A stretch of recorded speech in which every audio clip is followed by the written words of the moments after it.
Assalamualaikum warahmatullahi wabarakatuh. Salam sejahtera bagi kita semua. Pertama-tama perkenalkan, nama saya Elisa Gina Febrina, NPM 2141158 dari kelas manajemen 21. Di sini saya akan sedikit menjelaskan secara singkat mengenai perencanaan kampanye untuk media digital. Media digital sendiri memiliki beberapa karakteristik khusus yang membedakannya dari media tradisional, yang mana hal ini menjadi karakteristik utama daripada media digital, yaitu yang pertama interaktif, multimedia, real time, dapat diukur, dan partisipasi sosial. Menyusun tujuan dan mencari komunikasi pemasaran interaktif melibatkan perencanaan yang matang untuk berkomunikasi secara efektif dengan audiens target dan menciptakan keterlibatan dua arah. Di mana, untuk menyusun tujuan dan mencari komunikasi pemasaran interaktif, hal ini dimaksudkan untuk yang pertama, tentukan tujuan pemasaran interaktif. Identifikasi tujuan yang ingin dicapai melalui kampanye pemasaran interaktif.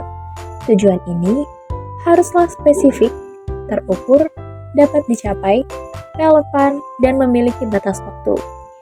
Kemudian yang kedua, ada identifikasi audiens target. Pahami siapa saja target audiens, apa preferensi, kebutuhan, serta perilaku mereka. Pengetahuan ini akan membantu kita untuk merancang kampanye yang relevan dan menarik bagi mereka. Kemudian yang ketiga, ada pilih platform dan media yang tepat. Pilihlah platform dan media digital yang sesuai dengan audiens target kita. Apakah mereka lebih aktif di media sosial, situs web, ataupun aplikasi seluler? Pastikan bahwa strategi kita sesuai dengan platform yang mereka gunakan. Kemudian yang keempat, ada buat konten yang interaktif, di mana desain konten yang mendorong partisipasi pengguna. Ini bisa menjadi beberapa kuis, survei, polling, video interaktif, atau aplikasi yang melibatkan pengguna secara aktif. Pemahaman atau wawasan yang diperoleh dari hasil kampanye pemasaran dapat memberikan informasi berharga untuk perbaikan dan pengembangan strategi pemasaran di masa depan.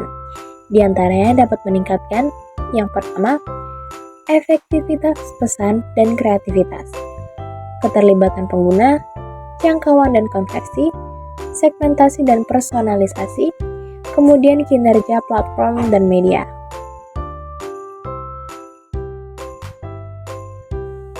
Segmentasi dan penentuan target adalah langkah penting dalam merancang strategi pemasaran. Ini melibatkan pembagian audiens potensial menjadi kelompok-kelompok yang lebih kecil berdasarkan dengan karakteristik bersama.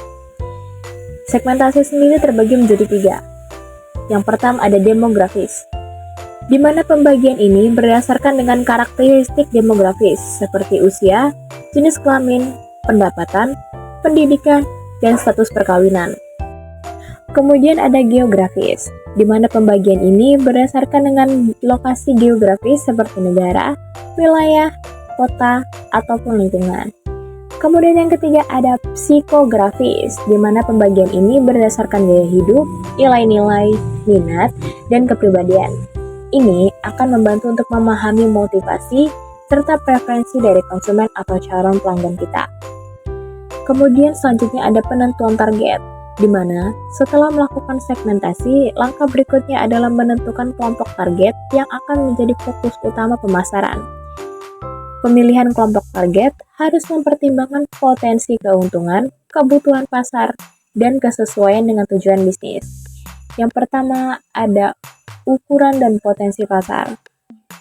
Pertimbangkan ukuran dan potensi pasar dari setiap segmen. Pilih segmen yang cukup besar dan memiliki potensi pertumbuhan yang baik. Kemudian yang kedua ada kesesuaian dengan tujuan bisnis. Pastikan bahwa kelompok target sesuai dengan tujuan dan strategi bisnis. Fokus pada segmen yang dapat memberikan kontribusi signifikan terhadap pencapaian tujuan. Kemudian yang ketiga ada diversifikasi dan keunggulan bersaing.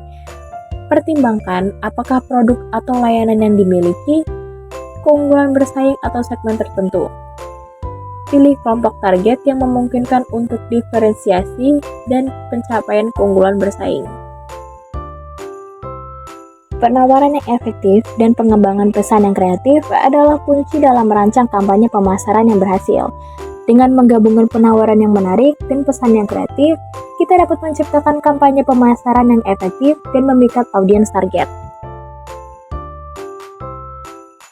Alokasi keuangan dan pemilihan bauran pemasaran digital merupakan langkah kunci dalam merancang strategi pemasaran yang efektif, di mana hal ini bertujuan untuk memahami tujuan pemasaran, analisis kebutuhan dan peluang, menentukan anggaran pemasaran, penyusunan bauran pemasaran digital, serta prioritaskan saluran yang efektif.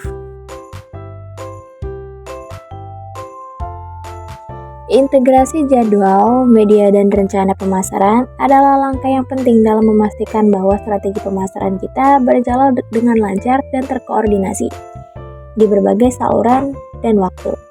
Ini membantu untuk menghindari konflik jadwal yang meningkatkan efisiensi dan mencapai kesuksesan yang lebih besar dalam upaya pemasaran. Berikut adalah beberapa langkah untuk mengintegrasikan jadwal, media, dan rencana pemasaran. Yang pertama, pemahaman tujuan dan audiens. Kemudian, pengembangan kalender pemasaran tahunan,